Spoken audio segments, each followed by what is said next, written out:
Hey everybody, I'm Jack Reeder with Future Pastimes, and I'm a board game designer. And a lot of people ask me, what are my favorite games to play? And I like a wide range of games. I have a lot of games, as you can clearly see, but I love party games, I love Euro games, but I tend to gravitate towards really thematic games. So that's what I'm going to be talking about today, is my top 10 favorite thematic games. I'll talk about what the games are and why I love them. These are all games that I either have designed some expansions for or have made a lot of custom expansions and variants for, but I didn't design any of these actual games themselves. So let's dive right in. I'm going to start with number 10, which is Robo Rally. And Robo Rally, it's a second Richard Garfield game I ever played. I really enjoy it. I love the theme of the robots moving around on a factory floor or whatever this location is. I'm not sure why the robots are racing or why they're shooting each other. That doesn't really matter to me, but I do love all of the mechanisms involved in the game. And I really like the game on two levels. I love all of the mayhem that occurs, especially as robots go off course and they're being bumped and moved by each other and by the board themselves and running into traps and lasers and then shooting each other and just the utter chaos of it. But on another level, I love the idea of having to program out your turn and hoping for the best in some cases, or planning around things, having to look at the board and understand, okay, if I go move ahead 2 spaces there, I'm going to end up on a conveyor belt, which is going to move me there. And then on the next turn, I've got to turn here. And I love that calculation. For some players, they're like, it hurts my head, I can't do it. And I totally get that. It doesn't hurt my head. I really love that. I crave that sort of thing. So I like it. I enjoy this game a lot. I've got an older edition, not the original one, but it's got the plastic miniatures, which I've painted. So I really like that. I've got a lot of the boards and the expansion boards, and I have made some boards as well. I've also made a custom expansion called the Autonomy cards, which I think adds a lot of really interesting stuff to the game. And so this is a game that I really enjoy it. I love the design. I know that there's a more recent version out, which I have not played. I'm not sure that I would like it more than the version that I own. But I am keen to try it out and then see if maybe I want to come up with some sort of hybrid version of it, or steal some stuff from one to apply to another. Who knows? So eventually I will check that out, pick up that version of Robo Rally, but I've gotten so much joy out of the one that I have. I can play up to 8 people. And if I have 8 people, that is sometimes one of the games that I'm like, all right, this is what we have to play. So Robo Rally, I think it's a hoot. It's a great game, and I highly recommend it. My number 9 game is Pandemic. It's the only cooperative game, or fully cooperative game, asterisk, you'll see what I mean in a minute, on there. I think it's a brilliant design, and I think that clearly Matt Laycock thinks so too, because that design has been leveraged for a dozen other pandemic-esque games. I only have a couple of those. I have the Reign of Cthulhu one as well. I have Defenders of the Realm, which some will say, well, that's not really pandemic. But I will say it absolutely is pandemic, and that's fine. I like it. I like the new stuff that was added to it, but clearly someone else also thought it was a great design and leveraged that. I think that the Legacy Season 1 Pandemic is brilliant. It's the greatest Legacy experience I think I've had playing a game. I really liked how it unfolded. I liked how it was essentially the next month of the story. Here's a new variant that we're going to add into the game. So I really like that. I still have the first edition of Pandemic, and I have made a lot of custom variants for it. This is one of the games where I've made the most custom expansions for it. I've posted a lot of them on Board Game Geek, so I know a number of other people have also played with them and seem to enjoy them. I love it. I think it's such a really robust design that it lends itself well to that sort of customization and experimentation on there. But it's a game that I can play with my family, and I can play with people who are relatively new to board gaming. So for me, it's a very good gateway game.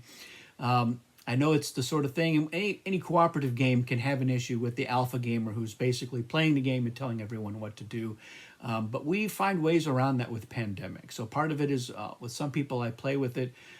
It is a group effort. We're all talking through and planning it, and I play it with people who all of them on their own could be alpha gamers. So with all of us together, we cancel each other out. But when I'm clearly the alpha gamer at the table, I take that into account, and I don't tell people what to do, and I just make it part of the game experience, which in some ways mirrors real life very well. Where you're like, well, I knew what the right thing was to do here, but I wasn't in charge of that department, and they screwed it up. So for me, it's just all good fun. So if things don't work out, c'est la vie. So Pandemic, I think it's a great game, and it's one that we play quite a bit. So my next game on my list is The Others. That is an Eric Lang game.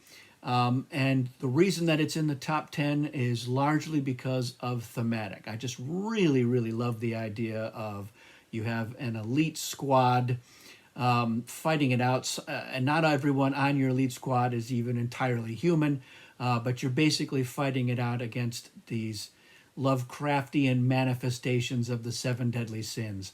And this is a game that has a ton of miniatures, and I really am drawn to games with miniatures. I don't seek them out a lot, but when the game has miniatures, I perk up a little bit. I'm like, Now, of course, whenever I get a game with miniatures, I don't play it until the miniatures are painted. So, and I do a decent job. It's good enough for my my needs. And I did have a lot of fun painting all the miniatures for The Others. And I have everything that has been ever published for it. And I've even taken all of my painted miniatures from Deep Madness, which is a game that I wanted to love a lot more than I actually do.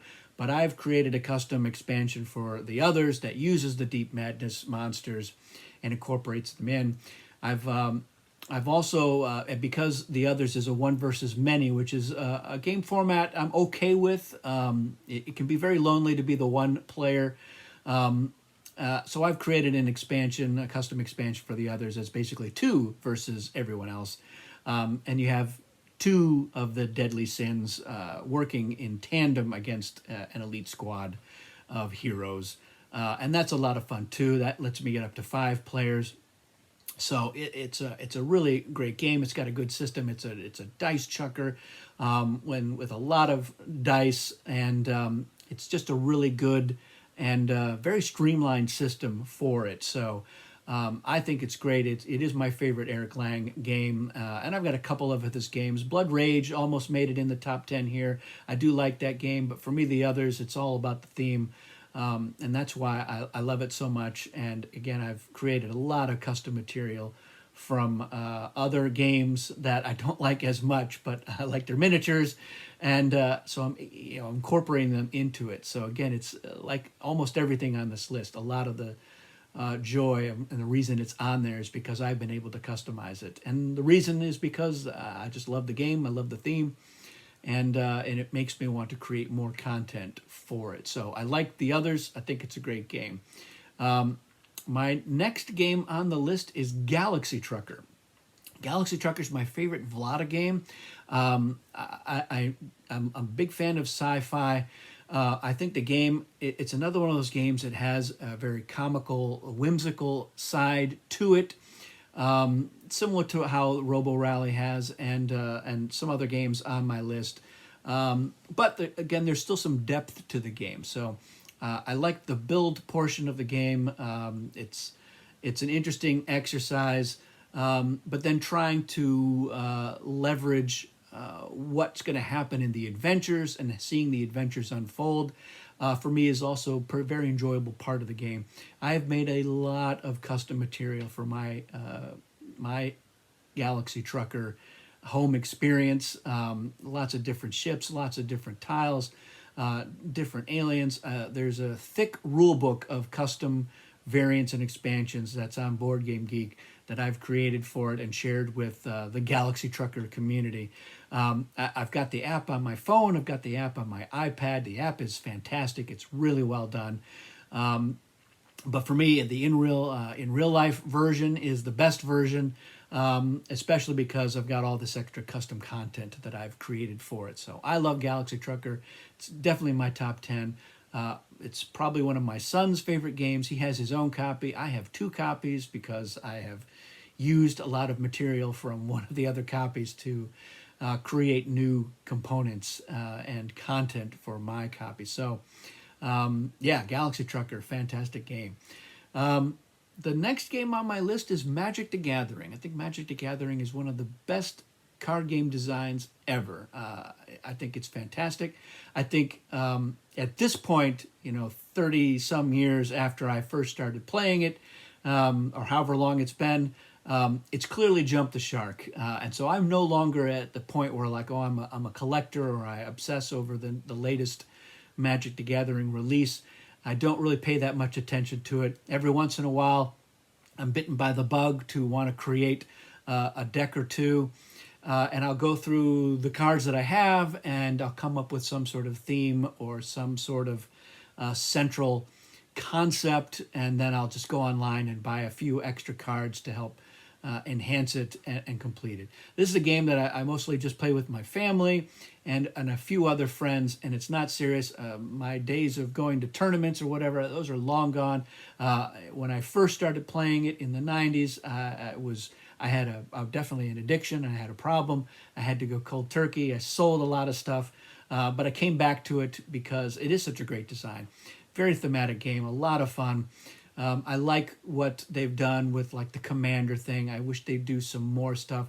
I came up with an idea for this thing called the Cabal of Circles years ago. I've even created custom cards that we can stick in sleeves so that we can play this.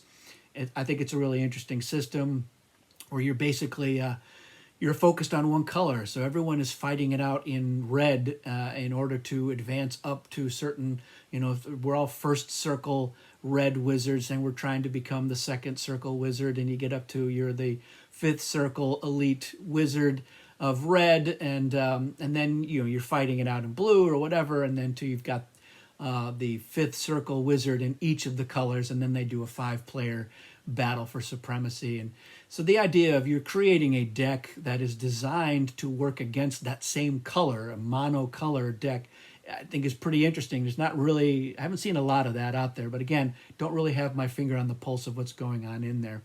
I also created a custom sci-fi re-theme of Magic the Gathering, which I will not be sharing with anyone, so please don't ask, because Hasbro will definitely come after me about that. But the fact that they haven't done this themselves really, I think is criminal. I think they're just wasting an opportunity. They've got decades of lessons learned from Magic the Gathering that they could leverage to a really good sci-fi re-theme of the game. It's a lot of fun. I really enjoy my version, and I haven't put a ton of effort into it, so it was just a lot of re-theming, and I think there's a lot of new things that they could do with it, but whatever, that's up to them. So moving on, we're into the top 5 here. So my number 5 game is Terraforming Mars. I really like the thematics of it. I think they did a really good job. The Fricks guys, they did a great job of this slow, over the generations transformation of Mars into a habitable planet. I really like a lot of the stuff from the expansions for that. I got the deluxe thing with the miniature tiles that I really like, and I've picked up a lot of stuff on Etsy to enhance my Terraforming Mars. So I think it's just a really good design. I think it's very immersive. It's very straightforward. It's not complex, but it feels like a game that has a lot of complexity to it. But it's really simple and straightforward. I like that there's a lot of choices that you can make in there when you're drafting the cards and deciding what you think you want to do, and then what to do on your turn, how to make the turns last, taking advantage of the different types of things that you are doing to the planet, trying to time things just right, with what you can do, but what the other players are doing. There's a lot going on. It's a lot that's really interesting and compelling. It sucks me into the narrative every time I play it. So I really love Terraforming Mars. I think it's a brilliant design, and I'm always happy to play it. And especially, it has a lot of really neat stuff that has come out, both officially and unofficially, to enhance the experience. I haven't made a ton of content for this game myself because there's just plenty already to work with. I started playing around with this idea of aliens terraforming Mars for themselves, so they're more like, we breathe methane, not oxygen. How would that change?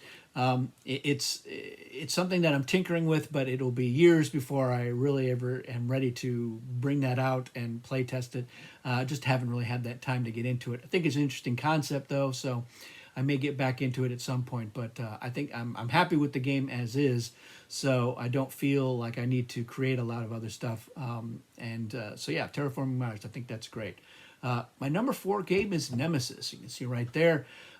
This is a really interesting and really thematic game where you feel like you've been thrown into an alien movie, and you're dealing with a lot of stuff. It's a game with miniatures that I've painted. The scale of the miniatures is a little bit weird, but I've also made a lot of custom mats for it, and I've made custom tiles for it, and I've got miniatures from some other games that I've been incorporating into Nemesis as well. But this is a game where I make it an entire experience. So we have special lights on the table and lights in the room and atmospheric music, and it's just a really immersive experience. And I've got people that they look forward to playing it, and we love to spend the day having a Nemesis experience. I think for me also, one of the things that has elevated this up there is that I've made a lot of custom objectives for it. I was never really a fan of the player 3 must die objective, especially when you're not actually allowed to directly kill that player. I don't really like that. So those objectives are long gone. I've made a lot of other objectives. I do like the attention of you're not sure who you can trust while you're playing the game. I think that's great. But I've been able to bring that to life with other objectives that are not necessarily as player versus player. Just the fact that I'm trying to make sure that the ship is going to a different location is enough. I don't have to try to trap you in a room with one of the intruders and see that you get killed. Just doesn't that experience wasn't as good for me. So we've long abandoned that. But it's a straightforward game. This is another game that doesn't have terribly complicated rules. You have a hand of cards, and you can do the actions on the cards. But to do actions, you have to actually discard cards. So that's a pretty good system in there. It makes your turns pretty finite. I think this is a game that could have a better somebody's playing as the intruders or the aliens system, and I will eventually delve into that to see what I can do with it. We're fine with the system as is, where it's cooperative. So this is the asterisk. This is ostensibly a cooperative game, but it's one of those where I don't know if I can trust anybody else out there, and so that definitely adds to the atmosphere of the experience. And there's definitely some clunky rules in there, but at this point, we're used to them. We get through it. We've jazzed up the intruder bag development with some custom tokens that make the game even more interesting and more tense in a lot of ways, and it becomes less repetitive. So that is part of why this is so high up on the list for me. Is again, I think it's a great game out of the box. But I've improved on it, in my opinion, at least for what we enjoy from that experience in a lot of different ways. So it popped up on the list a lot on there. All right, my number 3 game is Dune, the original Dune, 1979. I do prefer the 2019 edition for a lot of reasons that I'm sure people can figure out. But Dune was the first real board game that got me into board gaming. I hadn't even read the book at the time, but my friends were like, "Oh, let's play Dune. It's great," and it is great. I think it's the most thematic board game that there is. There's nothing that I find more thematic than Dune. All of the situations in here, it's a game with a lot of nuances, a lot of unusual things can happen, but always thematic. Really ties well to that universe. And for a long time, the Dune universe was still kind of a fringe universe. I think the future for Dune is very bright right now because of the new movies, and it's really brought Dune more into pop culture. So it's allowed for a lot more Dune to be out there. For me, it's a privilege to work on a lot of games, but this one especially, being able to do expansions for this game that got me into board gaming, it blows my mind every time I think about it. And I think it really is a game that sucks you in, and there's a lot of the negotiating and the table talking and the intimidating and the second guessing and everything else that really makes Dune an experience. It's the sort of thing where, like, recently we had a 7-hour game of Dune. That's absurd, but I loved every minute of it, and it was just so immersive, just so much going on that I just love. Every phase of the game, something interesting is happening, and I've got to take that into account. It's not a hard game to play, but it has a game, again, with a lot of nuance to it, because you have all these different individual player powers interacting, individual card effects also interacting, and the expansions can add to that as well. But I like that kind of depth in a game. I like how there's no guarantees. There's like, well, I know I'm going to win this battle. I know that I am very likely to win this battle. That is where Dune is right now, especially for me. And so there's always going to be some surprises and some treachery and some underhandedness. And I like that on there. I think it's a great game. I think every collection should have Dune. If you don't have Dune in your collection, are you really a gamer? What is going on? It can't just be about solo gaming and I'm playing game with my spouse. You got to get Dune in there as well, and bring some other people over and make a day of it, because it is a day you will not regret. I love Dune. It's a great game. My number 2 game, Dominion. Dominion, I think, it's the first real deck builder. It's still the best deck builder out there. I think Donald crushed it with this design, and they keep coming out with expansions for it. I've got everything for it. I've got all the Dominions. I got the promos. I got a giant custom case that no longer fits everything because it's so packed, and they keep coming out with more. And frankly, I think Donald could keep coming out with more expansions for it. It's such a robust and great design. Where is Dominion mythology? I think there's a whole another element to it that they could add in there. Maybe I shouldn't give them any more ideas, whatever. I just think it's a really good game, and it's a great game where not only each expansion makes for a different gaming experience, but even within an expansion, you can curate a lot of different experiences on there, and that the game plays very differently depending on what kingdoms you've got going on in there. So I really love that about the game. Again, it's very simple, straightforward to play. It's a game I can teach somebody in 5 minutes, and we can dive right in.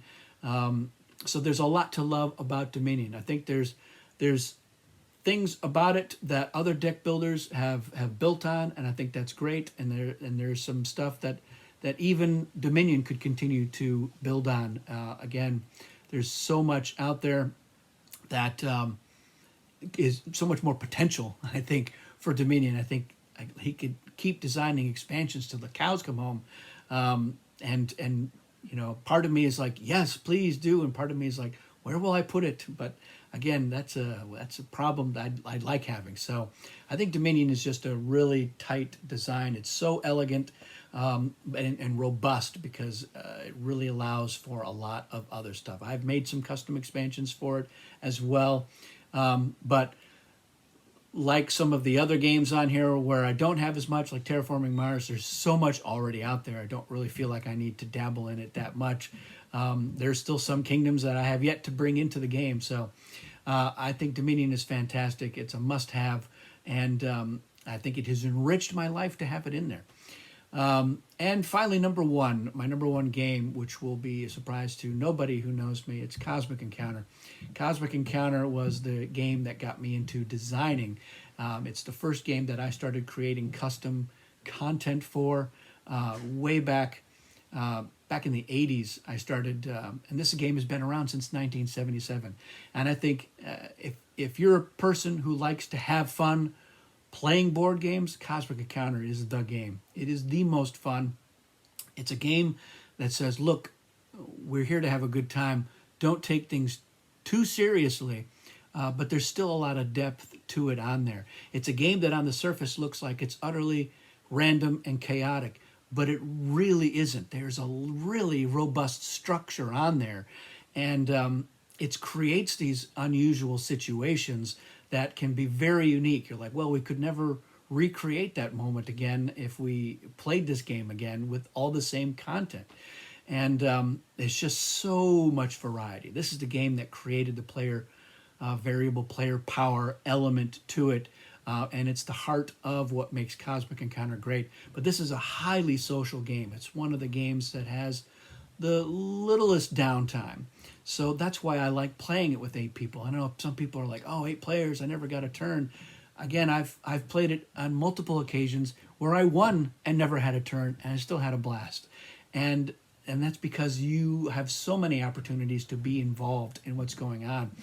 And what's interesting, I think, about Cosmic Encounter that I think a lot of players, even people who love Cosmic Encounter, don't really know fully or haven't tapped into, is that at this point, it's really easy to start curating the kind of gaming experience you want to have within Cosmic Encounter. It's an element that I should start doing some videos on. I think I need to have some roundtables and get some other Cosmic Encounter nerds together to really talk about it. But you can, but because there's over 200 aliens and there's so many other modular variants that you can have in Cosmic Encounter, and a lot of the variants are like, randomly do this, but you don't have to randomly do it. You can say, these are the space stations we're going to use, or this is the technology that we're going to have in here, or here's what we're going to include in the reward deck, or these are the moons that we're going to use, or the types of moons. You can really create a very specific type of Cosmic Encounter experience that taps into what you love most about the game. So if it is the chaos or the randomness, you can have that. But if you want more control over what's going on there, Cosmic Encounter really lets you arm yourself to do that. But it's just something that most people just don't bother with. They just say, look, we'll just use the random. Because all of the random selection of aliens and the random technology we're going to use and your hands, those things are random. But it's the default element, and it's robust and entertaining enough on its own. But we've got the variant where we're drafting the hands. Cosmic Encounter lends itself well to that sort of thing. You can have the aliens that, well, we're only going to use our aliens on our turn. Or like, well, I want to use my alien all the time. Well, there's plenty of aliens where you can say, yeah, they can use these every encounter. Doesn't matter who you are in the encounter. I want to make spaceships, the ships, a much more integral part of the game as an important resource. Well, now there's a few different variants that tap into that. And again, you can specify which elements of those variants you want to use. Again, it's a whole new world, and largely untapped, I think. And so Cosmic Encounter, the most versatile, entertaining game. Every experience is highly unique. Most games will be like, oh, it's never the same game twice. That is not more true with anything than with Cosmic Encounter. Cosmic Encounter, each game is a singular experience that will never come again. It is endless possibilities. So I highly recommend it. There's a reason that for a lot of hardcore gamers out there, it shows up on their top 100, usually very close to the top. For me, it's always been number one. It will always be number one. Nothing is ever going to dethrone Cosmic Encounter for me. So that's my list, my top 10 most thematic games. Let me know what you think of these games. Are any of them a surprise to you? If any of them are in high regard for you, definitely want to hear from you of that. If you hate any of these games, maybe you just keep that to yourself. I'm not going to get anything out of hearing you hate on my 10 favorite games. Whatever, make whatever comments you want to make. No, that's fine. And let me know your other thoughts. And do you agree with any of my, capsule analysis, or have I opened up your mind to certain possibilities? Did you dismiss Cosmic Encounter or Dune or one of these other games the first time you played it, or have you not even tried it because one reason or another? Definitely give them a try. With any game, the people that you play with is going to be a big factor. If you're playing just about any game with the right people, it's going to be a positive experience. And I've gotten to the point in my life where it's, the journey is much more important to me than the destination. I still play to win, absolutely, but I care less and less about the win. I'm enjoying how things are going along. Even when I get myself in a situation where I've had a huge setback, I'm still able to just enjoy the experience of having the game at the table and seeing what kinds of things happen on there. So that's it for this video. Thanks for watching. I'll see you again soon.